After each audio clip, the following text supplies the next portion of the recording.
What's up guys? So muling nagbabalik Wi-Fi and TV vlog. So for today's video is mag-unboxing tayo ng cassette XD na cassette. So siya guys. Bali nabili ko siya sa AliExpress.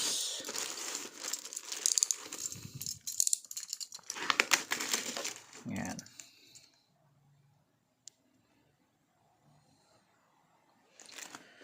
Bili ko siya sa AliExpress. So ayan, ang name niya is Speedaw. Oh, may sticker pa. So kasi yung current na gamit ko is CTTO. So okay naman siya, nandun pa rin, nakakabit. So ito kasi ilalagay ko siya dun sa bago kong wheelset, which is pakita ko sa inyo. Ayan siya guys, ayun yung bagong wheelset. Ito kasi pagawa sa akin ng tropa. Ayan yung bagong wheelset ko. So yung current ko is yan i9. Ayun yung CTTO na cassette. Yan. Medyo madumi na yung bike ko. So ayun guys. So unboxing na natin. So XD pala siya guys, no. 10 to 50 teeth. Same lang ng binili ko nung CTTO na kulay. Unboxing box niya maganda. Oh, wala siyang dito. Parang alambre.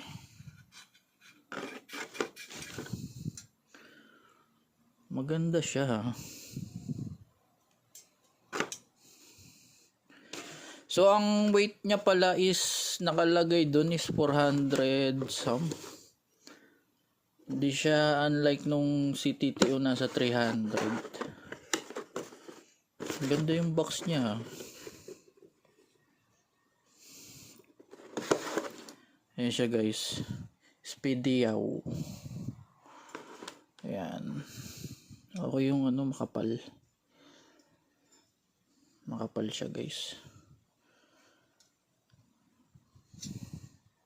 Tas hindi kita dito yung ribbed. Oh, okay. So dito na siya. Yung ribbed niya. Kumbaga pinasok na rito. Ganda ng kulay. Nga lang may ano siya rito. Ayan. Lubog-lubog.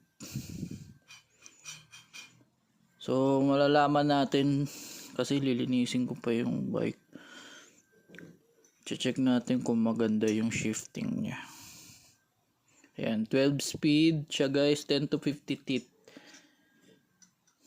Kulay maganda. May yung angat yung pagka-pink niya tsaka blue. Tapos ditong side for green na.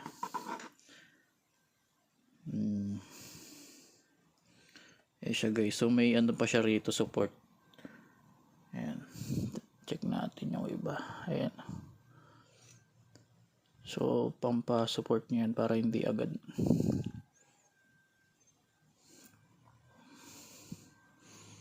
Para hindi lang ito ang magsusupport, ito din.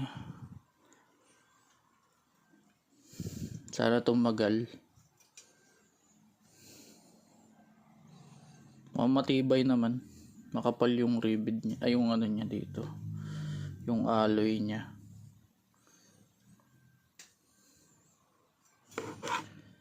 Speedaw.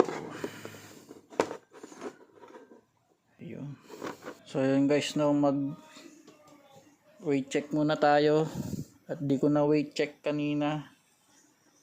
So ito yung Speedaw. Speedaw. Ayan siya guys.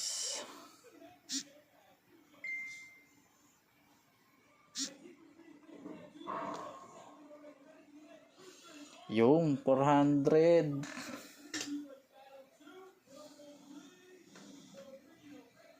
421 grams.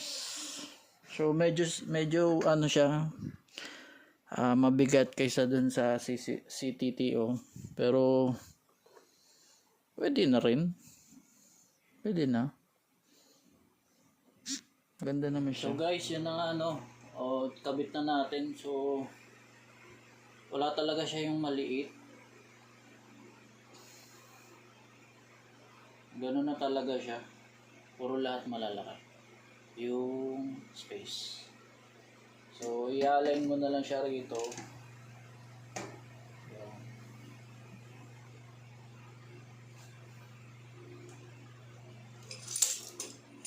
Papakiramdaman mo na lang kung pumasok na siya doon sa thread. Kaya tulad na yun. Ano na siya loose. Pasok naman siya doon sa thread niya. Talaga higpit kamay muna.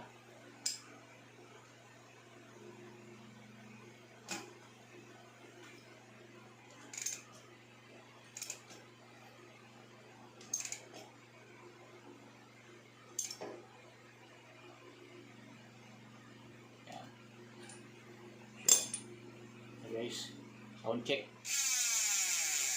Yan ang tunog ng 3060 na ratchet. Bass